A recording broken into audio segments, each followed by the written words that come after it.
FMLA is a Family Medical Leave Act, so you have to have within a period of 12 months worked 1,250 hours for an employer.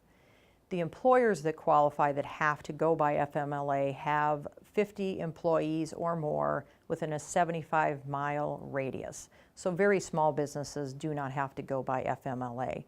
The Family Medical Leave Act allows you to have up to 12 weeks of unpaid leave for things such as the birth of a child, a major illness of yourself, a major illness of a family member.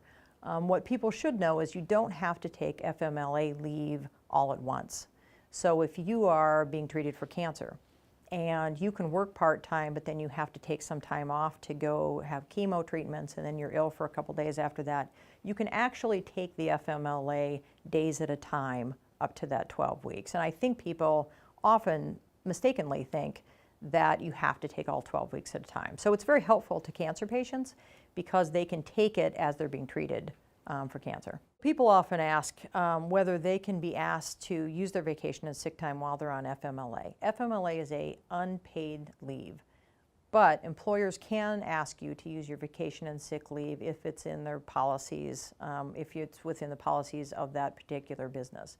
So yes, you can be asked to take your vacation and sick leave and use that up as part of the FMLA. It does not add to your FMLA. And I think that's the question that people are always asking is, I have 4 weeks of vacation, plus I should get 12 weeks of FMLA. Doesn't that then give me 16 weeks? And it doesn't. If they ask you to take vacation as part of the FMLA, you'll have 4 weeks of the FMLA that is paid leave, but unfortunately you still only get 12 weeks of FMLA leave.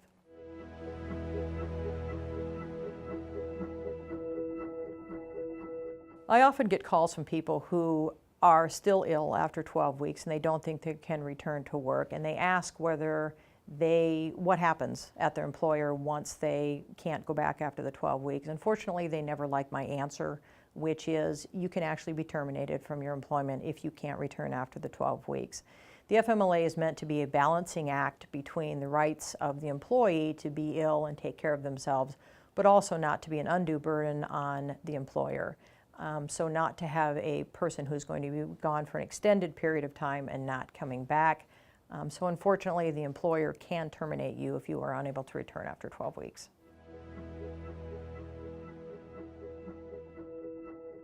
The ADA and the FMLA, the American with Disabilities Act, they kind of interact with each other.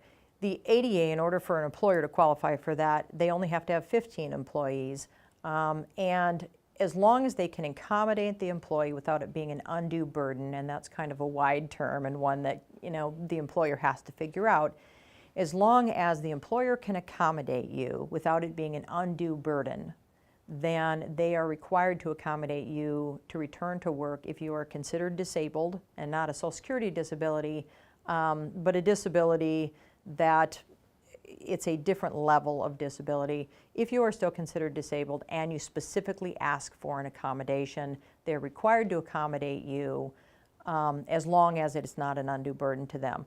Something I'll give as an example is you have to miss a couple hours a week for work to be able to go to a chemo appointment, for instance. That would not normally be an undue burden on an employer, and they should be able to accommodate those hours. Also, changing you from heavy lifting work to light work.